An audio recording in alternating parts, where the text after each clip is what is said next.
सबसे बड़ा सवाल इस बोइंग 787 ड्रीमलाइनर विमान को लेकर भी लगातार बना हुआ है, क्योंकि ये बोइंग 787 ड्रीमलाइनर के साथ होने वाला पहला सबसे बड़ा हादसा है।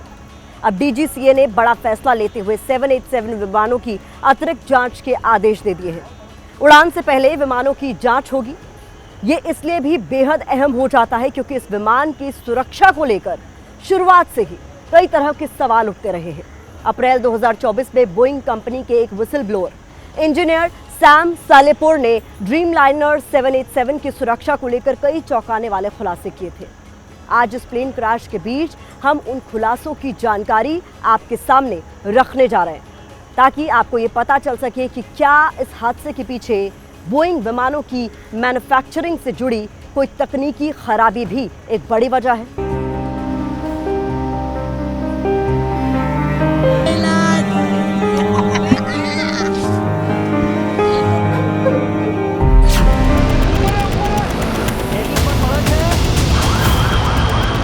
अहमदाबाद के सरदार वल्लभ भाई इंटरनेशनल एयरपोर्ट के पास गुरुवार को जो प्लेन क्रैश हुआ वो दुनिया की जानी मानी American aircraft manufacturing company Boeing का विमान था। इसका नाम बोइंग ड्रीमलाइनर 787 है, लेकिन ये ड्रीमलाइनर 787 विमान में सवार यात्रियों के लिए डेथ लाइनर बन गया।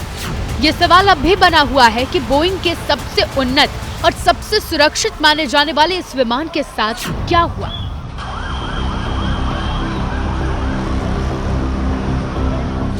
अब इस हादसे के बीच इस विमान से जुड़े विवादों के पुराने अध्याय खंगाले जा रहे हैं। उन अध्यायों की फाइल खोलने से पहले हम आपको नागरिक उड्डयन मंत्रालय के पूर्व संयुक्त सचिव सनत कौल का एक बयान सुनाते हैं, जिसमें वो बता रहे हैं कि बीते कुछ सालों से बोइंग को लेकर कई शिकायतें आ रही थी। Directorate General of Civil Aviation यानी डीजीसीए ने इसको लेकर कई बार एयर इंडिया को चिट्ठी भी लिखी थी। ये जो ड्रीमलाइनर है 787 ये तो ठीक चल रहा था।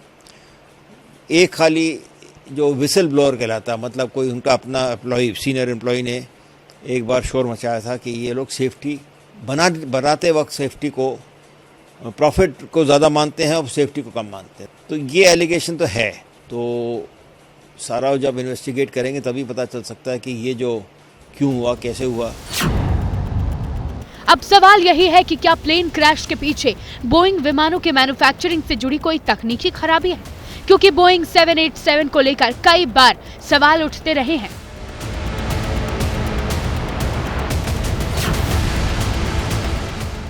साल 2013 में जापान की दो बड़ी एयरलाइंस के बेड़े में शामिल हुए बोइंग 787 ड्रीमलाइनर विमानों में तकनीकी गड़बड़ी सामने आई थी। विमानों में लगी लिथियम बैटरी में आग लगी थी।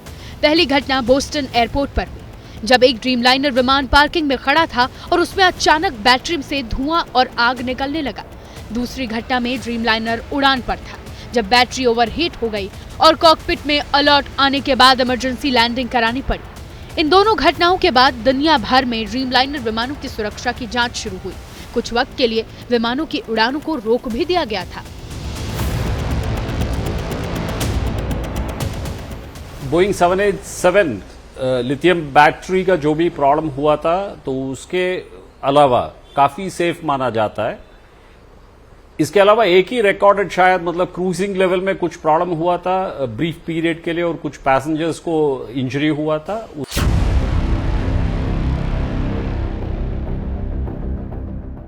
साल 2019 डच एयरलाइंस बोइंग पर बरसी। साल 2019 में डच एयरलाइंस KLM ने बोइंग की कड़ी आलोचना की और कहा ये क्वालिटी स्टैंडर्ड से बहुत नीचे है। इसमें ढीली और सही से न जुड़ी सीटें, गलत तरीके से लगाए गए पिन, ढीले नट और बोल्ट और ढीली फ्यूल पाइप की क्लिप्स की समस्या सामने आई थी। इसके अलावा इटली की सरकार ने भी कंपनी के खिलाफ आपराधिक जांच शुरू की। आरोप ये था कि 787 विमानों के निर्माण में घटिया क्वालिटी का टाइटेनियम और साथ ही साथ एल्यूमिनियम का इस्तेमाल किया गया था। इसने बोइंग की सुरक्षा और मजबूती पर गंभीर सवाल खड़े कर दिए। साल 2024 विसल ब्लोअर का बोइंग पर खुलासा। इन दोनों घटनाओं के बीच बोइंग तब से सबसे ज्यादा सवालों के घेरे में आया जब अप्रैल 2024 में बोइंग कंपनी के एक विसल ब्लोअर इंजीनियर सैम सोहेलपोर ने ड्रीमलाइनर 787 की सुरक्षा को लेकर चौंकाने वाले खुलासे किए। उन्होंने दावा किया कि विमान की बॉडी के कुछ हिस्से ठीक से जुड़े नहीं होते और उड़ान के दौरान इसमें टूटने का खतरा रहता है। सैम साहिल ने इंजीनियर के तौर पर बोइंग में 10 साल से ज्यादा काम किया था। उन्होंने बताया कि ड्रीमलाइनर के कई हिस्से अलग अलग सप्लायर कंपनियों से बनकर आते हैं, लेकिन इन्हें जोड़ने पर वे सही से फिट नहीं होते। इन आरोपों के बाद बोइंग ने माना कि कुछ मैन्युफैक्चरिंग प्रोसेस में बदलाव जरूर हुआ है, लेकिन इससे विमान की मजबूती या उम्र पर कोई असर नहीं पड़ा है। हालांकि बोइंग ने सभी दावों को खारिज कर दिया और कहा कि ड्रीमलाइनर 787 पूरी तरह सुरक्षित और भरोसेमंद विमान है। विसल ब्लोअर इंजीनियर सैम सालेपोर के इस दावे के बीच साल 2024 के जनवरी महीने में एक घटना हुई। आपके लिए जानना यहां पर जरूरी है। अलास्का एयरलाइंस की एक फ्लाइट बोइंग 737 मैक्स विमान का दरवाजा करीब 16,000 फीट की ऊंचाई पर उड़ते समय अचानक उड़ गया। इसके बाद बोइंग विमानों की शिकायत यूएस सेनेट कमेटी तक पहुंची। इस कमेटी के सामने सैम साले और बोइंग के सीईओ दोनों को बुलाया गया और विमानों की सुरक्षा और क्वालिटी को लेकर सवाल जवाब किए गए।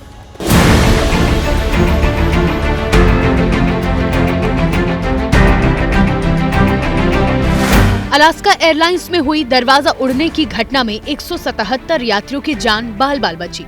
घटना के बाद बोइंग के सीईओ डेविड कैलहॉन ने इस्तीफा देने का ऐलान कर दिया। इस हादसे की सुनवाई यूएस सेनेट कमेटी में हुई। कमेटी के सामने बोइंग में इंजीनियर रहे विसल ब्लोअर सैम और बोइंग के तत्कालीन सीईओ को पेश होना पड़ा, क्योंकि बोइंग में इंजीनियर रहे सैम ने आरोप लगाया था कि बोइंग 777 और 787 ड्रीमलाइनर जेट्स के निर्माण में शॉर्टकट अपना रहा है। इसका असर विमान की उम्र बढ़ने के साथ भयानक हो सकता है। सैम ने यहाँ तक दावा किया था कि मैंने सचमुच लोगों को हवाई जहाज के टुकड़ों पर कूदते हुए देखा ताकि उन्हें एक समान किया जा सके। विमानों के पार्ट्स पर ऊपर नीचे कूदने से आप उसे खराब कर रहे हैं ताकि उसके छेद अस्थायी तौर पर सही हो जाए, लेकिन इस तरह से आप हवाई जहाज नहीं बनाते हैं। इसके बाद जब कमेटी ने सैम से सवाल किए तो उन्होंने बोइंग विमान खासकर 787 को लेकर और भी चौंकाने वाले खुलासे किए। Right now, from what I've seen, the airplanes are not being built per spec and per requirement. So your testimony is the 787 line and the 777, the 777 line are you think are not. Well, not safe. they are doing stuff that increases the risk factors. Threaten you, sideline you, transfer you. Sam 787 विमानों की manufacturing से जुड़े रहे हैं। Sam के दावों के बीच अल जजीरा की एक डॉक्यूमेंट्री का जिक्र करना भी जरूरी है। ये डॉक्यूमेंट्री 787 ड्रीमलाइनर को लेकर बनाई गई थी। इसमें अल जजीरा के लिए एक वर्कर ने छिपे हुए कैमरे पर 787 की मैन्युफैक्चरिंग यूनिट के अंदर वीडियो रिकॉर्ड किए थे। कॉपीराइट्स की वजह से हम वो वीडियो तो नहीं दिखा सकते, लेकिन इस डॉक्यूमेंट्री में जो बड़ी बातें सामने आई हैं वो हम आपको जरूर बताएंगे। इसके मुताबिक बोइंग मैन्युफैक्चरिंग यूनिट में 787 एयरक्राफ्ट की खराब तरीके से रिपेयरिंग की जा रही थी। 787 एयरक्राफ्ट को बनाने वाले वर्कर भी इसमें सफर के लिए तैयार नहीं थे। ऐसे ही आरोपों को लेकर जब यूएस सेनेट कमेटी के सामने बीते साल बोइंग के सीईओ की पेशी हुई तब क्या हुआ, अब वो आपको दिखाते हैं। And allege that Boeing is cutting every possible corner on quality and safety, not just in the past, but now. They've alleged that you've eliminated safety inspections, that there are fewer in quality and there are fewer inspectors doing quality inspections out there. They've alleged that when they raised quality issues and concerns, they were reassigned, they were retaliated against, they were physically threatened. That doesn't sound like attention to quality to me. साफ है कि Boeing 787 Dreamliner को लेकर सवाल तो उठते रहे हैं। अब अहमदाबाद प्लेन क्रैश के बाद देश में भी विपक्षी दल जांच की मांग कर रहा है। ये इस घटना की जांच होनी चाहिए और खासकर सुप्रीम कोर्ट के जज, रिटायर्ड हो या सिटिंग हो, जो भी उचित समझे इसका निचोड़ क्या आएगा या किसका फॉल्ट है ये बाहर निकलेगा। जब कोई हेलीकॉप्टर भी गिरता है, जब कोई छोटा प्लेन भी गिरता है तो उसकी इंक्वायरी डीजीसीए करती है, होती है इंक्वायरी। ये तो इतना बड़ा हादसा है, पूरा विश्व शॉक में है, पूरा वर्ल्ड शॉक में है, उसकी तो इंक्वायरी होगी। वॉइस रिकॉर्डर, ब्लैक बॉक्स जब मिलेगा तब बहुत सी बातें सामने आ जाएगी। इस एयरलाइन का हालत पहले से बदतर होगी। सरकार को बहुत स्ट्रिक्ट हो जाना चाहिए। कोई भी एयरक्राफ्ट तब तक फ्लाई नहीं करना चाहिए जब तक उसके सारे सर्टिफिकेशन हर बार का वो ना हो जाए। इस हालत में फिर वही कहूंगा, इस हालत में जिन अधिकारियों ने भी, चाहे एयरलाइन के हो चाहे डीजीसीए के हो, अलाउ किया, उनके ऊपर बहुत ही सख्त कठोरतम कार्रवाई होनी चाहिए। फिलहाल अब देखना यह है कि अहमदाबाद प्लेन क्रैश के पीछे क्या बोइंग विमानों की सेफ्टी और क्वालिटी ही जिम्मेदार है, क्योंकि इस तथ्य का सामने आना इसलिए भी जरूरी है ताकि भविष्य में इस तरह का कोई हादसा ना हो और हवाई यात्रियों की सुरक्षा पर संकट ना खड़ा हो। दुनिया भर में एक साथ हजारों फ्लाइट्स आसमान में उड़ान भर रही होती हैं। विमान हादसे न हो इसको लेकर सभी जरूरी कदम उठाए भी जाते हैं, लेकिन इसके बावजूद विमान हादसे हो रहे हैं। ज्यादातर विमान हादसे टेक ऑफ और लैंडिंग के वक्त होते हैं। टेक ऑफ की अगर हम बात करें तो टेक ऑफ के समय करीब 13% विमान दुर्घटनाएं हुई हैं। टेक ऑफ के बाद विमान की थोड़ी ऊंचाई पर जाने पर करीब 7% विमान हादसे हुए, यानी 20% हादसे टेक ऑफ करने और उसके तुरंत बाद हुए हैं। विमान जब अपनी पूरी ऊंचाई पर पहुंच जाता है उस वक्त करीब 10% विमान हादसे पेश आए हैं। लैंडिंग के वक्त करीब 37% विमान हादसे होते हैं। टेक ऑफ और लैंडिंग विमान के लिए सबसे खतरनाक समय माना जाता है और इस समय पर पायलट्स को सबसे ज्यादा सावधानी बरतनी होती है, क्योंकि टेक ऑफ और लैंडिंग में अगर जरा सी भी चूक हुई तो बड़ा विमान हादसा होता है। बोइंग 787 को लेकर इतने सवाल और दावे हैं, फिर भी ये दुनिया के करीब 150 देशों की पसंद क्यों है, ये जानना भी आपके लिए बेहद जरूरी है। दरअसल इसकी सबसे बड़ी वजह है इसका कई खूबियों से लैस होना। लंबी दूरी के लिए बिना ड्रीमलाइनर 787 दुनिया का पहला ऐसा विमान है जिसका नाम रखने के लिए कंपनी ने कैंपेन चलाया था।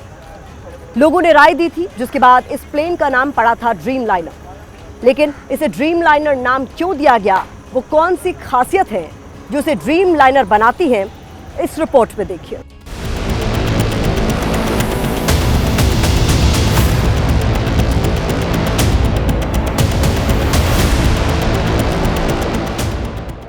बोइंग 787 जिसे आसमान का बादशाह कहा जाता है, लेकिन अब यही बादशाह विमान सवालों के घेरे में है। अहमदाबाद में बोइंग 787 ड्रीमलाइनर के गिरते ही सवालों की ज्वाला जल उठी है। बोइंग 787 को दुनिया का सबसे सुरक्षित विमान माना जाता है। लंबे रूट पर इस विमान को कोई दूसरा विमान टक्कर नहीं दे सकता। अमेरिका की बोइंग कंपनी इस विमान को बनाती है, जिसके पूरी दुनिया में 150 देश ग्राहक हैं। बोइंग सिर्फ एक विमान का नाम नहीं, बल्कि बोइंग एक परिवार है जिसमें कई विमान शामिल हैं।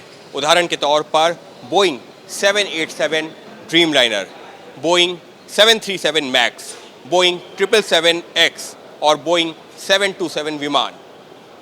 बोइंग के ये अलग अलग विमान दुनिया भर के देशों में आसमान में उड़ान भर रहे हैं। लेकिन दुनिया में अगर किसी विमान पर सबसे ज़्यादा भरोसा जताया जाता है जो बोइंग परिवार से जुड़ा हुआ है, तो वो है बोइंग 787 ड्रीमलाइनर। बोइंग 787 ड्रीमलाइनर को कंपनी ने लंबी दूरी के लिए डिजाइन किया है, जो कई खूबियों से लैस है। बोइंग 787 ड्रीमलाइनर दुनिया के सबसे लग्जरी प्लेन में शामिल है। दूसरे विमान से 20% ईंधन की खपत कम होती है। एल्यूमिनियम की जगह कार्बन कंपोजिट का निर्माण में इस्तेमाल होता है। एडवांस इंजन और साउंड इंसुलेशन की वजह से ये विमान कम शोर करता है। इस शक्तिशाली विमान की अधिकतम स्पीड 954 किलोमीटर प्रति घंटा है और इसकी ईंधन क्षमता 1,26,000 लीटर तक है। बोइंग 787 ड्रीमलाइनर न सिर्फ एक बेहद शक्तिशाली विमान है, बल्कि बेहद कीमती भी माना जाता है। अगर बोइंग 787 ड्रीमलाइनर की कीमत की बात की जाए तो वो करीब 2100 करोड़ रुपए के आसपास बैठती है, और वो भी इसके बेस मॉडल की कीमत बताई जा रही है। जैसे जैसे विमान अपग्रेड होता जाता है, बोइंग 787 ड्रीमलाइनर की कीमत भी बढ़ती जाती है। आप जानकर हैरान रह जाएंगे कि 14 साल से भी कम समय में 787 ड्रीमलाइनर बेड़े ने 100 करोड़ से ज्यादा यात्रियों को ढोया है, जो विमानन इतिहास में किसी भी दूसरे वाइड बॉडी जेट की तुलना में सबसे ज्यादा है। इसलिए कई देश इसके ऑर्डर कर रहे हैं। दुनिया भर में लगभग 70 एयरलाइंस इस समय बोइंग के अलग अलग मॉडल के विमान इस्तेमाल कर रही हैं। इसमें ऑल निप्पॉन एयरवेज शामिल है, जो सितंबर 2011 में बोइंग का पहला क्लाइंट था।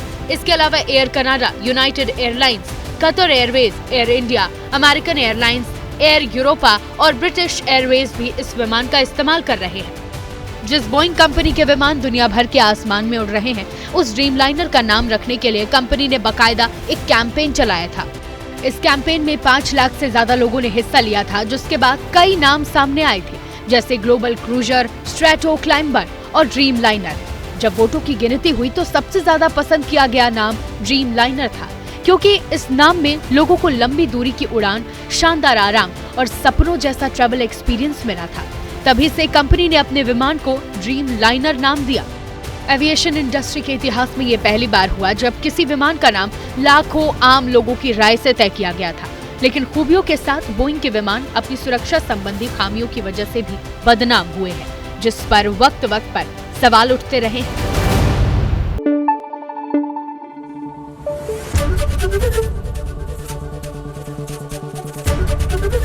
एबीपी न्यूज आपको रखे आगे।